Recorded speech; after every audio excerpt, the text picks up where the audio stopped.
Balita naman po sa mga lalawigan, tinangay ng rumaragas ang ilog ang isang tulay sa Cagayan. Problemado ngayon ang mga residente ng Apari at Calamaniugan na pinagdudugtong ng tulay. Wala silang madaanan lalo't ginagawa pa lang ang bagong Calamaniugan-Apari Bridge.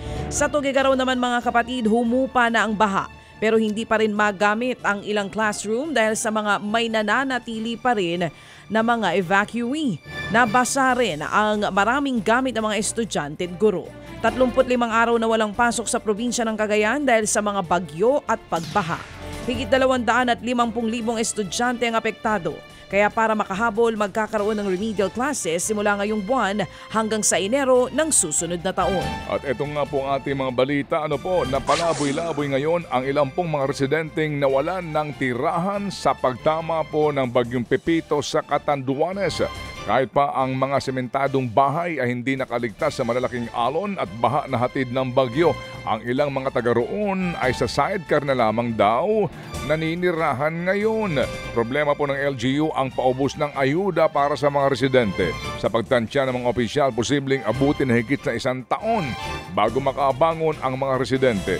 Unang nga pong tiniyak ni Pangulong Junior sa kanya pong pagdalaw sa Catanduanes na bibigyan po ng prioridad ng pamahalaan ang pagsasaayos ng mga bahay sa lalawigan. Lubog pa rin sa bahag, malaking bahagi ng Nueva dahil sa nasirang dike Nueva Ecija dahil nga sa nasirang dike noong kasagsagan ng Bagyong Pepito. Sa mga kuha po mula sa Himpapawid, mistulang nasa gitna ng lawang ilan sa mga bahay na lubog pa rin sa tubig. Kabilang sa nalubog ang hekta-hektaryang palayan sa lalawigan. Kaya mga magsasaka, kanya-kanyang diskarte na muna sa ngayon. May ilang mangingisda muna sa mga umapaw na ilog o may mga nangingisda na rin sa mga umapaw na ilog para ipakain sa kanilang pamilya. Problemado rin ang mga magsasaka dahil ang ilan sa kanila ipinangutang lamang ang kanilang mga puhunan.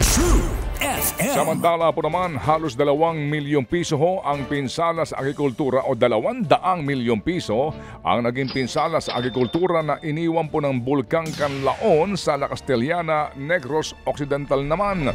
Yan po sa datos mismo ng kanilang LGU. Karamihan daw sa mga napinsala ay mga pananim na kape at iba't ibang uri ng gulay. Higit 3,000 livestock na rin ng mga manok ang namatay dahil po sa ashfall na dulot ng bulkan. Arestado ang 13 trabahador sa umano'y illegal na quarry site sa Davao City.